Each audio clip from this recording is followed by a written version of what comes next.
Otra vez, ataques terroristas a centros urbanos. Bienvenidos a Preguntas Incómodas de la Brújula CCM.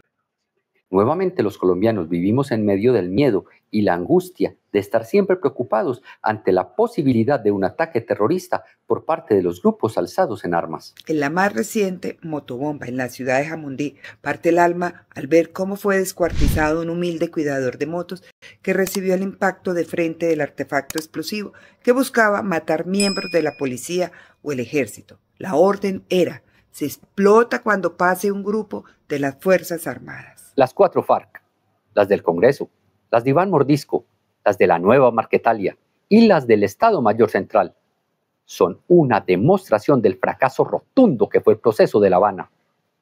No se acabó con el grupo guerrillero más antiguo del país, simplemente se atomizaron sus miembros y se acabó el secretariado, jubilando a los más altos y más viejos, dándoles puestos en el Congreso y la política nacional. El resto siguió en el negocio de la coca. La administración de Juan Manuel Santos le dio oxígeno y cuidados intensivos a las FARC cuando estaban al borde de la desaparición. Iván Duque los ayudó con la recuperación para que se fortalecieran por medio de no combatir el narcotráfico. Y Gustavo Petro, quien fue miembro de un grupo narcoterrorista que trabajó para Pablo Escobar, les protegió el negocio e impide que sean combatidos con contundencia. Unas organizaciones narcoterroristas fuertes, con recursos, con armas y con hombres, ya se sintieron nuevamente con la capacidad de tomarse el control del país. No les interesa nada la política ni la ideología. Calarcá, Iván Mordiscos, Iván Márquez, etc., solo les interesa tener pequeñas republiquetas en donde ellos sean los emperadores, amos y señores de la vida. Gustavo Petro e Iván Velázquez son los máximos responsables del deterioro de seguridad en los 1.142.000 kilómetros cuadrados del territorio nacional, al permitir que los cultivos de coca llegaran a máximos históricos, lo que condujo a una producción de cocaína nunca antes vista, y con ello el narcotráfico se convirtió en el segundo sector productivo más importante del país, con 18.1 billones de dólares en utilidades, muy cerca ya de desplazar al petróleo y convertirse en el primer sector de la economía. Imposible negar que gracias a la Colombia humana, hoy somos un narcoestado. Ante la avalancha de acusaciones por la inacción de las Fuerzas Armadas, se supone que el presidente Petro levantó el cese unilateral al fuego en contra del grupo narcoterrorista de Iván Mordisco y el Estado Mayor Central. Pero es un gran saludo a la bandera cuando Colombia declara comienzo de operaciones, pero no cuenta con los equipos para atacar. Gustavo Petro es conocido por hacer bulos en su incontinencia verbal. Promete apoyos, construcciones y servicios sin tener presupuesto o incluso un plan para hacerlo. Así ocurrió con la declaración de retomar las acciones ofensivas en contra de los grupos narcoterroristas. Se necesita tecnología. Petro peleó con Israel, quien era el que suministraba los equipos de inteligencia, y llamó a calificar servicios al general Vera, único en Colombia, experto en investigaciones. Se necesitan armas. Petro peleó con los proveedores de insumos al no renovarle los contratos y dejó a Indumil sin las licencias requeridas para la fabricación de fusiles para nuestros hombres. Se necesitan helicópteros.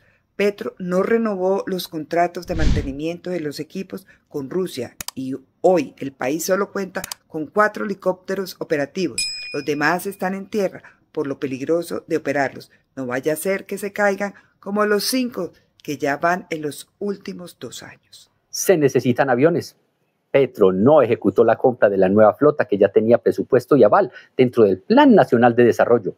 Y se supone que hoy está en Suecia mirando cómo negociar la compra de aviones con ese gobierno. Se necesita gasolina para llegar a los sitios. Petro recortó 14.000 millones de pesos en el presupuesto de los combustibles para que puedan ser utilizados por las Fuerzas Armadas en el segundo semestre del año 2024. Ante el escándalo de que en los recortes exigidos por el Ministerio de Hacienda, porque no fueron capaces en la Colombia humana de hacer un presupuesto ajustado a la realidad del país y hoy estamos quebrados. Las Fuerzas Armadas levantaron su voz de protesta porque el recorte tocaba lo más básico para la prestación de un servicio de seguridad, como lo son los combustibles para los vehículos que se usan en sus desplazamientos. el ministro de Hacienda tuvo que recular y decir que ese presupuesto no se modificaba. Los narcoterroristas ahora atacan con drones, como lo vivido contra la estación de policía en el Cauca la semana pasada. El ejército colombiano no tiene ni para darle comida a sus hombres, como lo expuso la brújula CCM en la situación del grupo de patrulla en el departamento de Bolívar. Para los que crean que esas pésimas jugadas de la administración de Gustavo Petro son simple incompetencia, les tengo una muy mala noticia. No lo son. Es una estrategia que tienen muy claro el presidente y el ministro de Defensa, porque ante la avanzada de los grupos narcoterroristas y los ataques a las poblaciones dejando muertos varios civiles, a la administración de la Colombia Humana solo le quedará el camino de declarar un estado de excepción, en donde por decreto podrán hacer y deshacer para quedarse en el poder indefinidamente con Gustavo Petro como dictador, al estilo de Maduro, Ortega y Díaz-Canel. Llegó el momento de ustedes. Díganos qué piensan de los ataques terroristas por parte de los grupos armados del país. Los leeremos en los comentarios. Si te gustó el video, darle like y comparte para que pueda llegar a otros usuarios. No se te olvide suscribirte al canal y activar la campanita de notificaciones para que no te pierdas nada de nuestro contenido. Nos vemos pronto.